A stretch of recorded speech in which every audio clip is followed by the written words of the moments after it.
श्री स्वामी कथा सार का अध्याय 8 का तृतीय भाग श्रवण करेंगे हम सभी।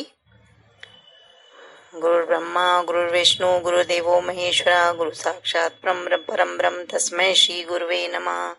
बोलो श्री स्वामी जी महाराज की जय, गणेश भगवान की जय, माँ पीताम्बरा माई की जय।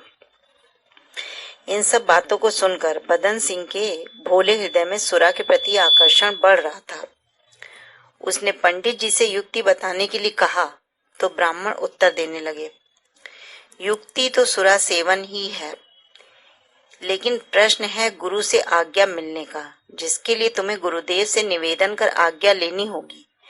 निसंदेह आज्ञा मिल जाएगी, लेकिन उनके सामने एक झूठे स्वप्न का बहाना करके अभिनय करना होगा। झूठे स्वप्न की बात सुनकर बदन सिंह सन्न रह गया और गुरुजी से झूठ बोलने को तैयार नहीं हुआ। तब वे ब्राह्मण आगे कहने लगे कि आत्म कल्याण के लिए बोले गए झूठ से पाप नहीं लगता, इसके लिए तो बड़े बड़े ऋषि मुनियों ने भी झूठ बोला है। बदन सिंह का हृदय लालचपूर्ण होकर उस ब्राह्मण के शब्द जाल में फंस गया और उस नरक मार्गीय परामर्श को अत्यंत मधुर समझने लगा, इसलिए वह झूठ भी बोलने को राजी हो गया। तब वे ब्राह्मण आगे कहने लगे, भाई बदन सिंह, आप श्री स्वामी जी के पास एकांत देखकर जाना और प्रणाम कर कहना कि हे प्रभु, मैंने एक विचित्र स्वप्न देखा है और मेरा अंतर्मन कह रहा है कि मैं आपसे निवेदन करूं कि आप स्वप्न में मुझसे कह रहे हैं कि ठाकुर तुम सुरा का सेवन करके जाप किया करो। अतः बदन सिंह ने मनभावन श्री प्रभु से एक दिन मौका पाकर ब्राह्मण के ही शब्दों में अक्षरशः प्रार्थना कर दी। अंतर्यामी महामानव श्री स्वामी जी ने अपने शिष्य के अज्ञानता भरे लालच को जानकर कहा, हमारी परंपरा में तो ये बात है नहीं और हम किसी को ऐसा नहीं बतलाते। शायद तुम्हारे परिवार की परंपरा रही होगी और उसी का यह प्रभाव है। हे दयानिधि, आप अपने शिष्य को कुमार्ग पर चलने से रोकने की इच्छा से ही आपने बदन सिंह को सुरा सेवन की आज्ञा देते हुए कहा, यदि तुम सुरा सेवन करना चाहते हो तो शास्त्रीय विधि से सुरा शोधन के पश्चात जप करने से पूर्व केवल 1 या 1.5 तोले ले सकते हो, इससे अधिक नहीं। शोधित सुरा को तीर्थ, कारण और अमृत आदि नाम दिए गए हैं। मंद बुद्धि बदन सिंह श्री स्वामी जी के स्पष्ट शब्दों को भी नहीं समझ सका। मंद बुद्धि बदन श्री स्वामी जी के स्पष्ट शब्दों को भी नहीं समझ सका। उन्होंने यदि तुम सुरा सेवन करना चाहते हो तो ऐसा कहकर अपनी आज्ञा प्रकट नहीं करी, सब बात उसी के ऊपर डाल दी। इसके उपरांत बदन सिंह सातकावास गया, जहां वह ब्राह्मण भी बैठा उसकी बाट जो रहा था। आज्ञा मिल जाने की सुनकर वह बहुत प्रसन्न हुआ और बदन सिंह से रुपए लेकर बाजार से एक वारुणी और कुछ भजिया ले आया और सुरा शोधन करने लगा। उधर अपने गुरुदेव से झूठ बोलने का पाप लगातार बदन सिंह के हृदय को दुखी करने लगा। ढोंगी ब्राह्मण ने सुरा का शोधन संपन्न किया और सेवन के लिए 2 पात्रों में कारण उड़ेलने के लिए तैयारी करने लगा। तभी एकाएक भोले अनजान शिष्य के हृदय में उसको कुमार्ग की ओर ले जाने से हटाकर सन्मार्ग पर लगाने के लिए हे प्रभु आप विराजमान हुए। स्वामी जी की जय। उसके विचारों में परिवर्तन होकर यह झूठ बोलने का प्रायश्चित करने को उद्यत हुआ, इसलिए उस ब्राह्मण को तीर्थ को पात्र में उड़ेलने से रोककर प्रभु के पुनः दर्शन प्राप्त करने चला गया। श्री स्वामी जी अंदर बगिया में विराजे थे।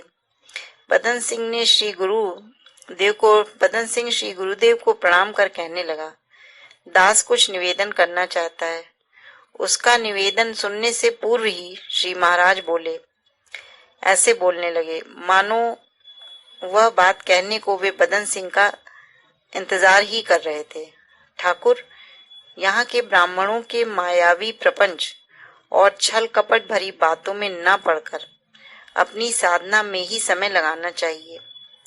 यहाँ मेरे पास आने वालों को केवल मुझसे ही संबंध रखना चाहिए, भटकना नहीं चाहिए। हाँ, अब अपनी बात कहो। श्री सद्गुरु के करुणापूरित नेत्रों की ओर झांक कर बदन सिंह फूट फूट कर रोने लगा और श्री चरणों में निवेदन करने लगा, प्रभु, आपकी कृपा का वर्णन नहीं किया जा सकता। आपके द्वारा मार्गदर्शक शब्द कहे जाने के पश्चात मेरे पास क्षमा याचना करने के अतिरिक्त कहने को कुछ भी नहीं बचा। हे करुणा निधान, मैं अमुक ब्राह्मण की कपटपूर्ण बातें सुनकर दिग्भ्रमित हो गया था और कुंडलिनी भगवती का नाम सुनकर लालच में पड़ गया था। स्वार्थवश अपने स्वामी से झूठ बोला। मैंने कोई स्वप्न नहीं देखा था और न मेरा अंतःकरण उस कारण को ग्रहण ही कर सकता है। मेरा व्यवहार अत्यंत निंदनीय रहा। मुझे अपने आप पर बड़ी ग्लानि हो रही है। मैं क्षमा चाहता हूँ, मुझ महापापी को क्षमा करें। हे मुनिश्रेष्ठ, अपने शिष्य का आत्मसमर्पण सुनकर आपने कहा, बस प्रायश्चित हो गया। आगे के लिए ऐसे प्रपंचकारियों से तुम्हें सावधान रहना चाहिए। श्री चरणों से बदन सिंह ने क्षमादान प्राप्त कर सोचा, धिक्कार है मेरे जीवन पर, मैंने अपने दया सिंधु और पूज्य गुरुदेव से झूठ बोला। मैं अपराधी हूँ और मेरे गुरुदेव के अतिरिक्त कोई भी मुझे क्षमा नहीं कर सकता था। इसलिए रोते रोते बदन सिंह ने कहा, हे तत्वातीत, जीवन के अंतिम क्षणों में दो बातों का मुझे निश्चित ही गर्व रहेगा कि मेरे जैसा पापी नहीं और तेरे जैसा दाता नहीं हुआ और ना होगा। प्रभु, योग की समस्त सिद्धियां आपके सन्मुख हाथ जोड़े खड़ी रहती हैं। आप अपने भक्तों को अनायास कृपा करके जो चाहें सो प्रदान कर देते हैं। इस प्रकार आप लीला करके कृपा करते हैं, क्योंकि कृपा करना आपका स्वभाव है। जैसी कृपा आपने नागपुर के DS कोठारी पर की। श्री कोठारी जी ने अपने मन की कुछ व्यक्तिगत बातें श्री प्रभु से करना चाहते थे। कई बार प्रयास करने पर भी श्री प्रभु ने उन्हें बात करने का मौका नहीं दिया। तो बेचारे कोठारी जी सोचने लगे कि श्री प्रभु तो सुनते नहीं हैं, मैं माता को ही अपने मन की बात सुनाकर घर वापस चला जाता हूँ। ऐसा निश्चय कर उन्होंने माता से मन ही मन कहा, श्री प्रभु तो कुछ सुनते नहीं, तुम ही मेरी बात सुन लो। तभी श्री प्रभु ने अंदर वाटिका से गंभीर आवाज में कहा, कोठारी जी यहीं आ जाइए और हमें ही सुना दीजिए। कोठारी जी अवाक और अश्रुपूर्ण नेत्रों से श्री प्रभु के चरणों में जा गिरे और बार बार क्षमा याचना करने लगे। भगवान किस आचरण से प्रसन्न होते हैं ये समझ में नहीं आता। गुरु के निर्मल ज्ञान की कृपा पूर्ण चाह हम रखें। वही शिव हैं, वही शक्ति हैं। भक्त प्रेमदास, जिनको श्री प्रभु की दया से जीवनदान मिला था, किसी कारणवश होशंगाबाद पहुंचे तो उन्हें ध्यान आया कि कामना वर्षक श्री महाराज बहुधा अपने भक्तों से कामाख्या देवी के दर्शनों को तथा नर्मदा का नाभि स्थान हंडिया के सिद्धनाथ मंदिर, जहाँ ऋषि मार्कंडेय का स्थान भी है, दर्शनों के लिए कहते थे। इसी स्थान पर देवादिदेव श्री महाराज ने 2 वर्ष तक घोर तपस्या की थी। प्रेमदास को आता देखकर श्री प्रभु मुस्कुराए और कहा, वहां भजन तो खूब मन लगाकर किया, अब तुम्हारा मंत्र सिद्ध हो गया, और बड़े हर्षित हुए। प्रेमदास साष्टांग प्रणाम करके उठे तो उनकी आंखों से अश्रुधाराएं बह रही थीं। अपने भाग्य की सराहना कर रहे थे। प्रेमदास ने अपने स्वामी की स्तुति की, हे कृष्ण, राधा माधव, करने कराने वाले तो आप ही हैं, मुझे अहंकार में मत डालिए। महाभारत युद्ध में अर्जुन के रथ की ध्वजा में हनुमान जी बैठे थे। अर्जुन के बाण से कर्ण का रथ बहुत दूर चला जाता, किंतु कर्ण के बाण से अर्जुन का रथ थोड़ा ही पीछे हटता था। अर्जुन को अहंकार हो गया। तब हे कृष्ण, आपने हनुमान जी को ध्वजा से अलग हो जाने का इशारा किया। कर्ण का बाण छूटा, अर्जुन का रथ कोसों दूर जा गिरा। हे लोकपालक, मैं आपकी कृपा से ही सिद्धनाथ गया, आपकी कृपा से ही मंत्र सिद्ध हुआ, और आप मुझे इसका श्रेय दे रहे हैं। श्री प्रभु, पहले आपने जीवन दान दिया था, अब परलोक भी सुधार दिया। क्या तुझ पर निसार करूं, क्या पास है मेरे। कुर्बान तेरे कदमों पर मोहताज का सर है। हे अन्न कोटि, हे अनंत कोटि, अनंत कोटि, हे अनंत कोटि ब्रह्मांड नायक श्री सद्गुरु समर्थ, आपकी करुणा व दया का जिसने अनुभव किया उसके लिए सब कुछ गूंगे का गुड़ जैसा ही है। हे शक्तिमान अविनाशी, चीनी हमले से उत्पन्न राष्ट्र संकट के समय आपकी आज्ञा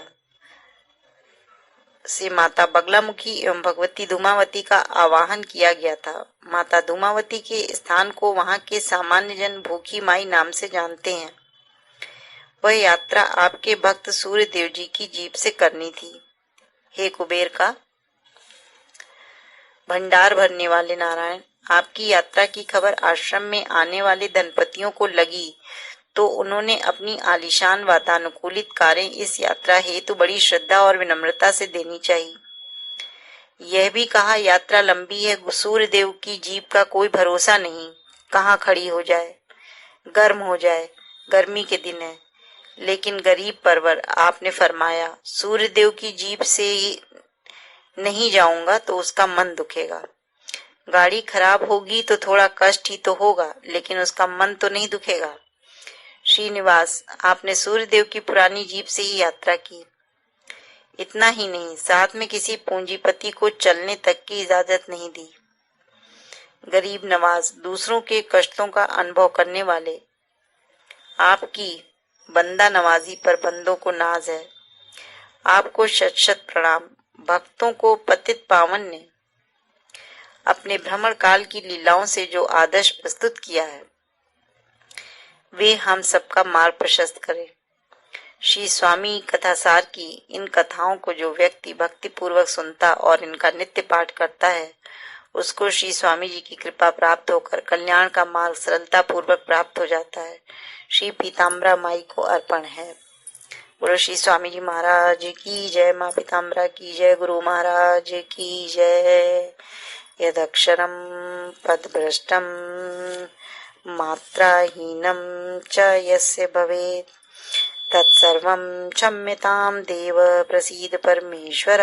बोलो स्वामी जी महाराज की जय, गुरु महाराज की जय, माँ पीताम्बरा माई की जय। 8वां अध्याय यहीं समाप्त होता है।